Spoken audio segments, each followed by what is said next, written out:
on the week that was the last week of Jesus' life, he started that week riding into Jerusalem on a donkey. And we call it the triumphal entry. There was a lot of hubbub, a lot of noise. People were worshiping him. People were taking palm branches and laying them down before him. People were waving them, and people were shouting out, "Blessed is he who comes in the name of the Lord." Now, when the religious leaders of the day saw and heard all this, the Pharisees, they approached Jesus, and they said, "Jesus, you really should rebuke your followers for what they're doing." This is Jesus' response. "If they keep quiet, the stones will cry out. The very stones will worship me if you try to quiet my followers." Now, I'm old enough to remember pet rocks. That was 1975, by the way. And you could get a pet rock that came in its little box, and it came with instruction sheets, but never did my pet rock cry out.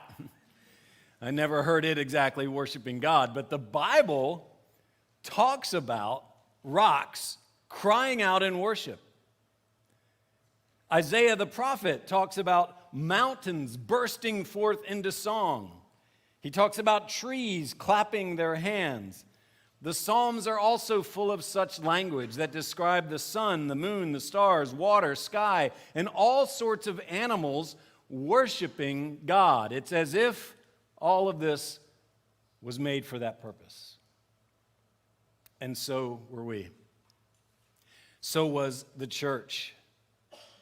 We are right now looking at the purposes of the church, and therefore the purposes of Centerpoint. And this morning we start with number one, worship. But here are the 5 purposes of the church. And once again, I'm going to ask you, just repeat them after me. All right? Worship. Fellowship. Discipleship. Ministry. Mission. The 5 purposes. I want you to know those purposes. We start with worship this morning. And that's for a good reason.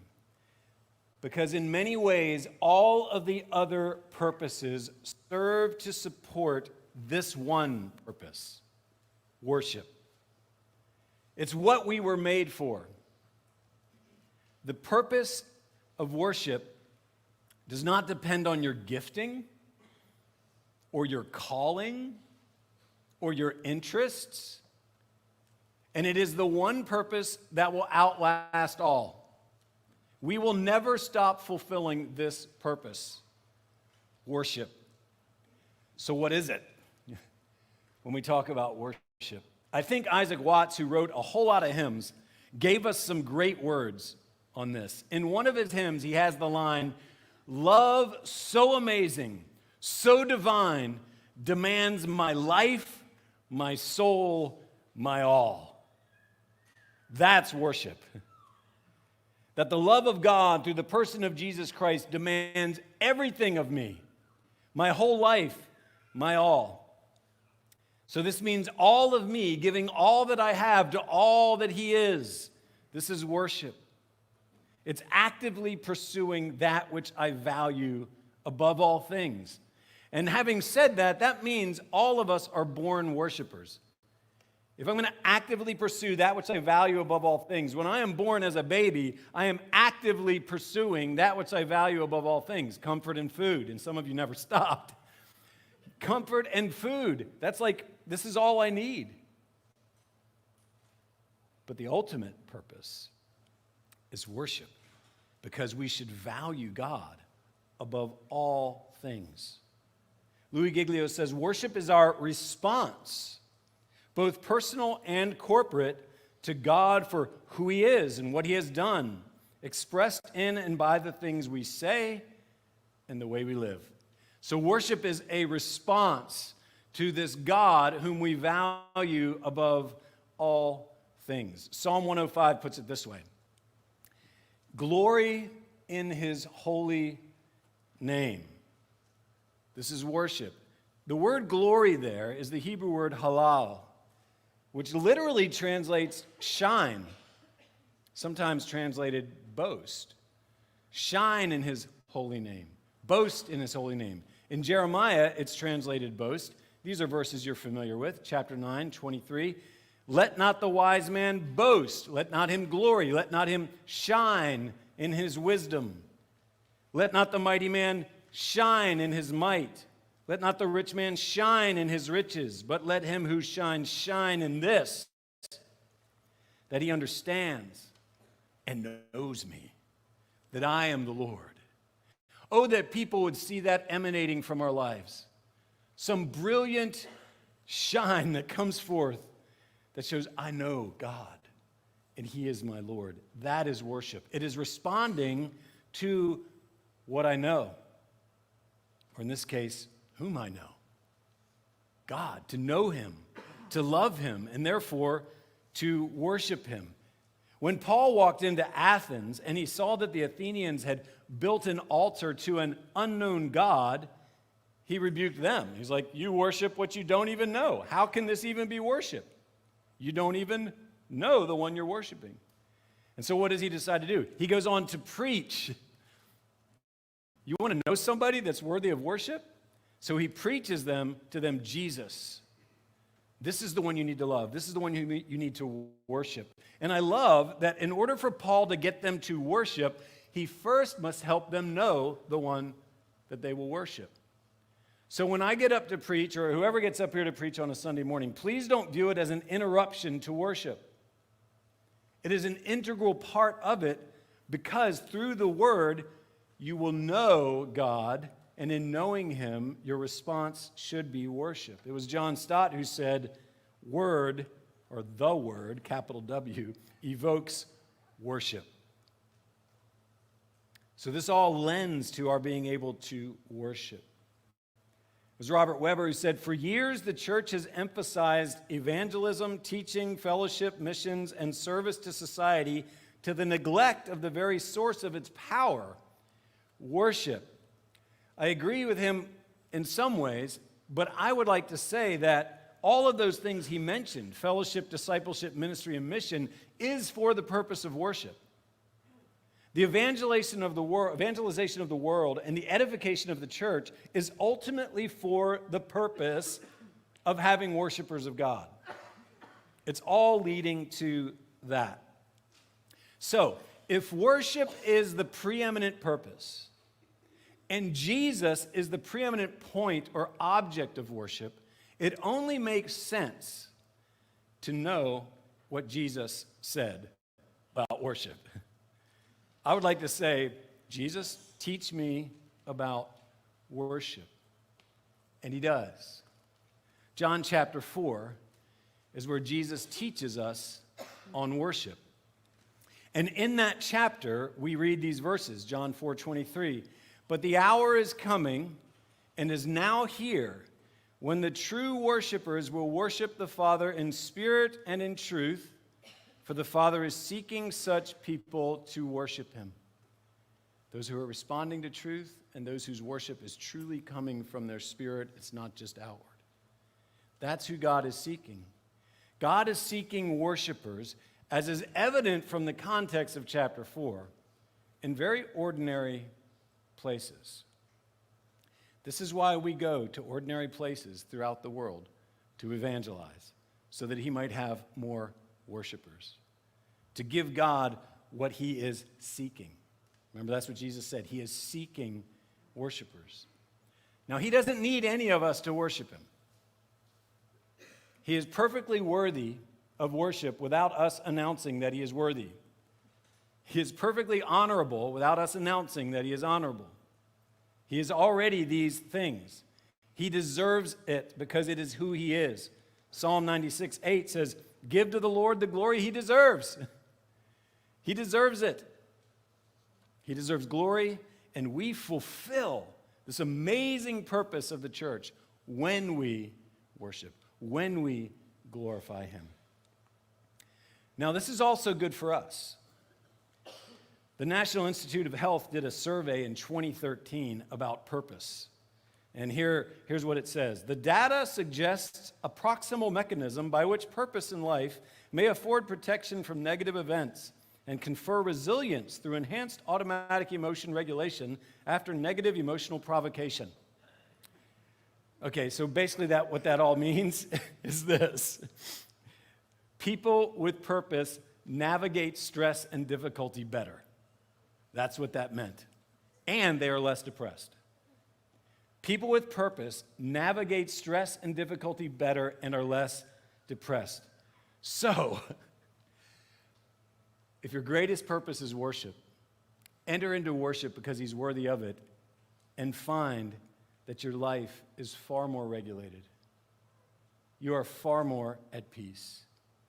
God knows that he is worthy of worship, but he also knows it is good for you to fulfill this purpose. Now, John chapter 4, where I got that verse from, is the only time that Jesus teaches on worship in the Gospels.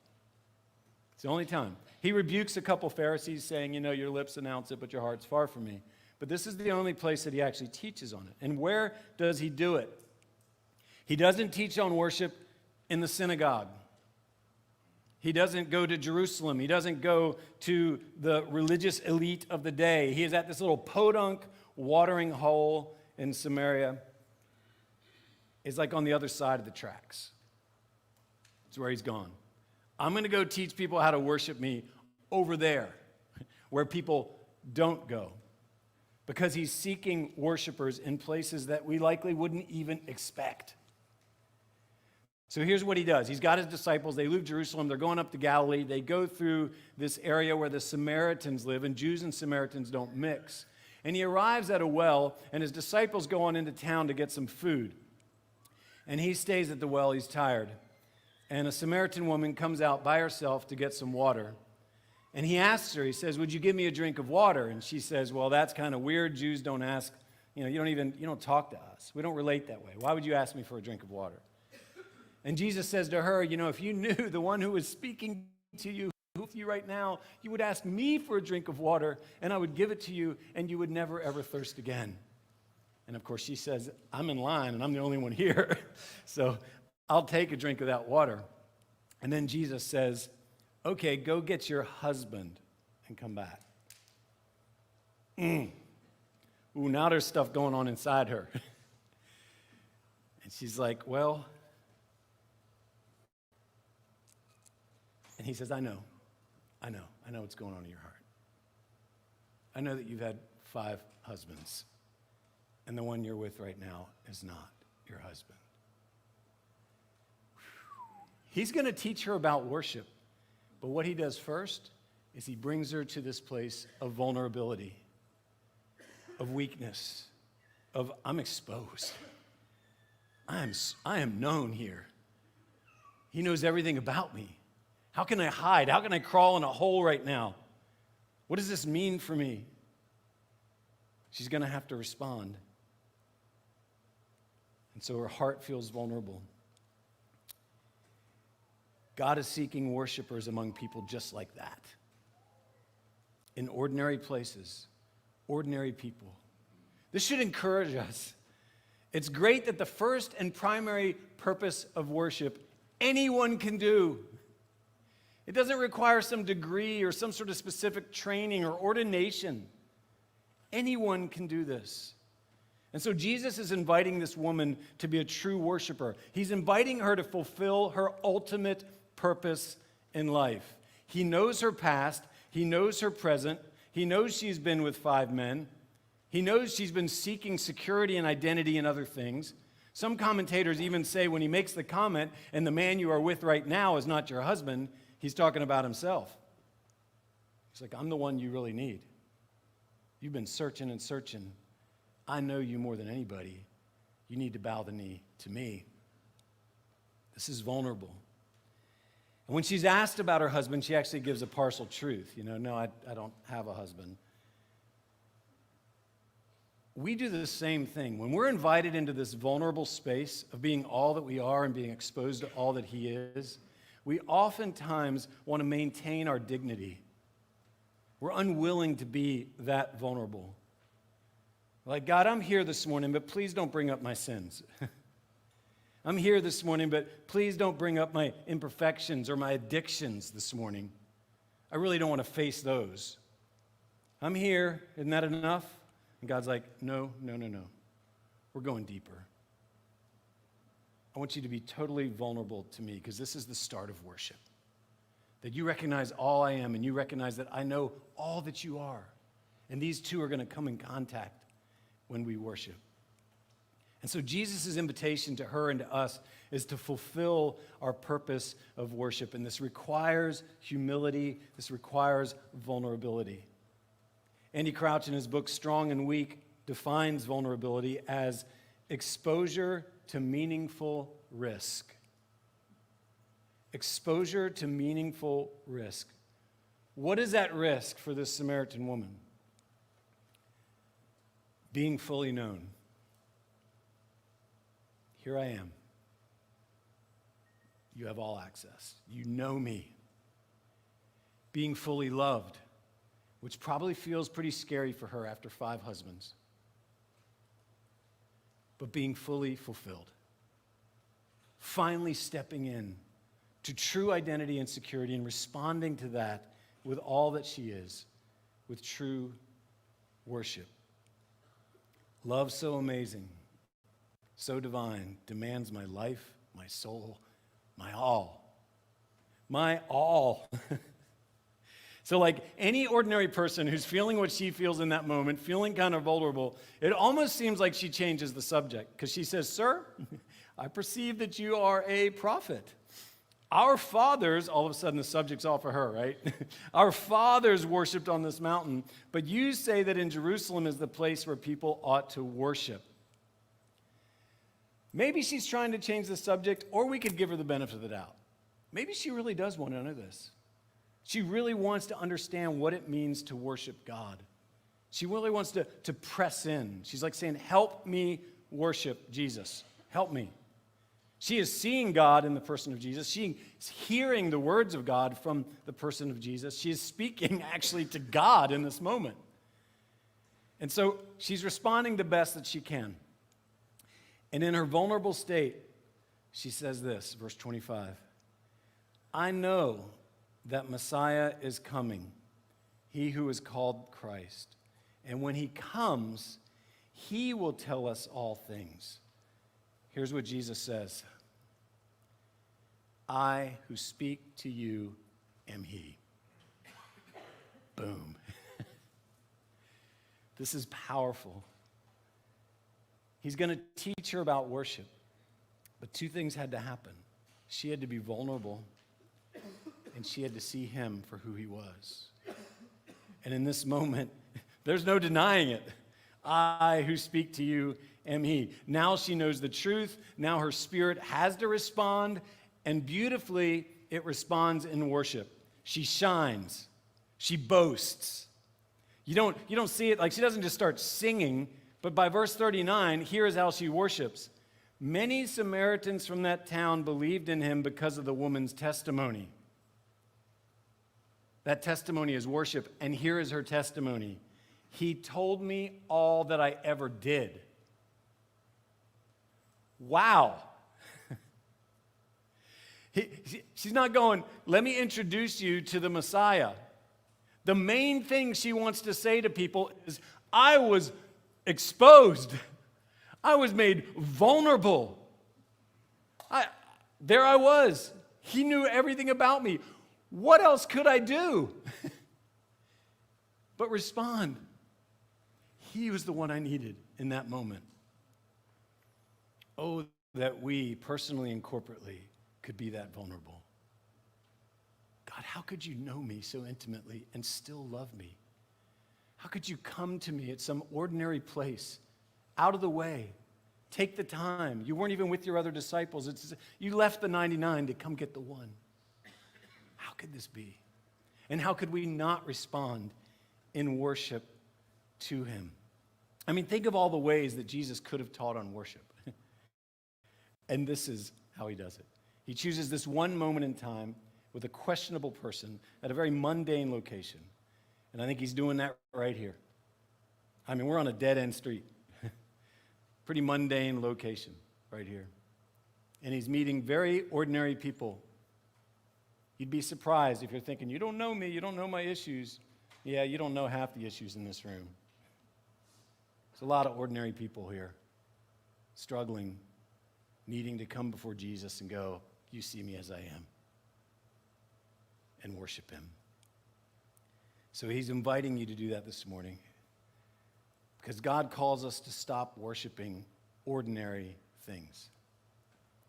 Before, this woman was deaf to God. She was mute. She really didn't know how to speak to God. She was blind. She'd never really seen him. What ordinary thing was she worshiping?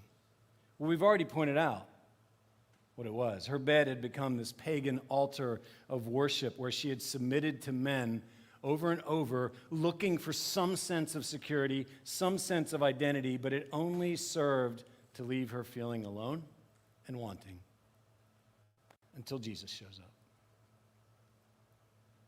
Husbands aren't bad things, okay? They can be very good things. Your idol can be anything that you base your identity and security on. You might worship your marriage, your family, your children, your church. You might worship your career or some cause or some pleasure or some political party. Any of these things can be good.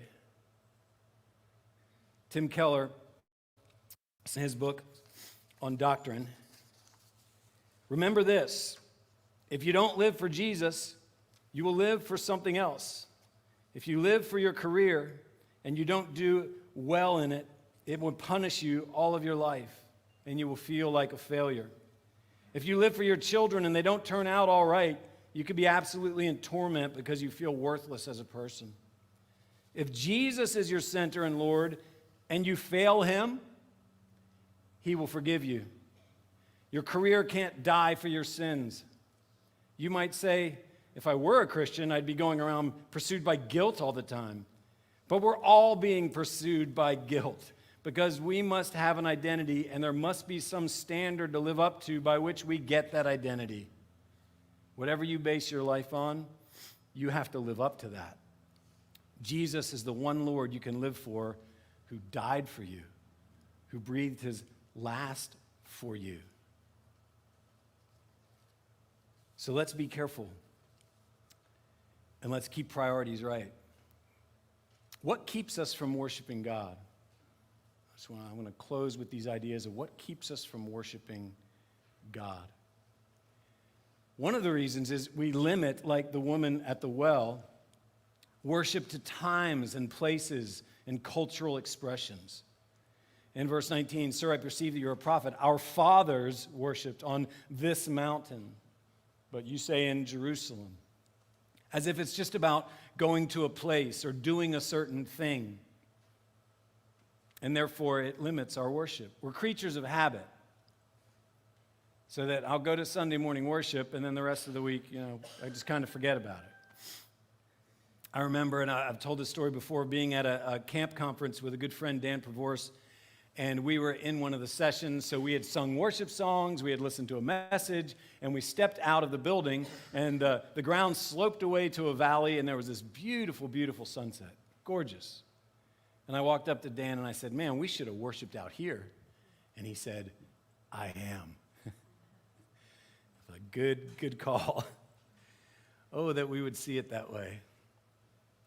That we can worship wherever we are at, whatever time it is, and in many, many different ways. That keeps us from worshiping God. But we're also, I think, unwilling to really give us. We're unwilling to be vulnerable. This is another area that keeps us from worshiping God. We're unwilling to be exposed before God. It's uncomfortable. But how good it would be if we just said, "Here I am," and strapped ourselves to God and let him take us wherever he would. Like the man in a World Magazine article called "A Seat Up Front" that says, "Hitchhiking is dangerous enough, but accidental hitchhiking? Onlookers watched in horror as a 21-year-old wheelchair-bound man was softly struck by a slow-moving 18-wheeler in Paw Paw, Michigan. But instead of being knocked over, the man's wheelchair became lodged in the grill of the semi. As the driver, unaware of his extra cargo, navigated through town for perhaps 2 miles, frantic onlookers dialed 911 before the driver eventually stopped. The wheelchair-bound man, who was not injured, called it quite a ride." We are all spiritually disabled. When it comes to worship, we might as well be in wheelchairs. Oh, that we would say, God, I'm vulnerable, strap me on, and take me wherever you will. Hearts fully vulnerable, minds fully willing, bodies fully uninhibited, not just individually, but corporately. Because yes, worship is personal, but worship also is congregational. Though our faith is personal, it must never, ever be private. Okay? Yes, our faith is personal, but it must never, ever be private, and it should come out in worship. Ephesians 5, 19 through 21, addressing one another in psalms and hymns and spiritual songs, that when we sing these songs, we're actually addressing one another, proclaiming truth to one another, singing and making melody to the Lord with your heart, that's personal, giving thanks always and for everything to God the Father in the name of our Lord Jesus Christ, submitting to one another out of reverence for Christ. Submitting to one another is worshiping God. Walking in humility with one another is worshiping God. It's not just personal. It's congregational. We worship when we give our all in submission to one another. We worship when we give our all together with harmonious songs, singing aloud, raising our voices. We worship when we give our all together through vulnerable corporate prayer. We worship when we give our all together in contributing to the needs of others. We worship when we take the bread and when we take the cup together, remembering our own need with others and our need for Jesus. Here's my last reason that sometimes we don't worship. Because we allow circumstances to quench our worship. But the Bible is so full of people who did not let circumstances overcome their worship. They would not let the fire of their worship be extinguished. Think of Shadrach, Meshach, and Abednego. Told to bow down to another god, they said, we will not. They say, we'll throw you in the fire. They're like, even if he doesn't save us from the fire, we're not going to bow down to your God. Nothing can extinguish the worship that's in us for our God. Or Job, who had everything basically taken away from him. And he says, God gives and takes away. Blessed be the name of the Lord in the midst of his circumstances. Or Stephen in the New Testament, who is being killed, martyred, stoned for his faith. And he says, while he is being martyred, I see the Son of Man at God's right hand. He's worshiping. He even says, forgive them for doing this. How about the overcomers that we studied in the book of Revelation, who love not their lives, even unto death? These are people in the face of circumstances that say, it will not overcome my worship. Matter of fact, I will worship even because of it. Like Habakkuk, chapter 3, 17, 18. Though the fig tree should not blossom, nor fruit be on the vines, though the produce of the olive fail and fields yield no food, the flock be cut off from the fold, and there be no herd in the stalls, yet I will rejoice in the Lord. I will take joy in the God of my salvation. Not allowing circumstances to extinguish the fire of worship. Like Paul and Silas, stripped, beaten, thrown into prison, placed in stocks, yet they sing hymns of praise. Or like Fanny Crosby, 19th century hymn writer, who described what happened to her as a baby with these words. When about 6 weeks old, I was taken sick and my eyes grew very weak, and those who had charge of me poulticed my eyes. Their lack of knowledge and skill destroyed my sight forever.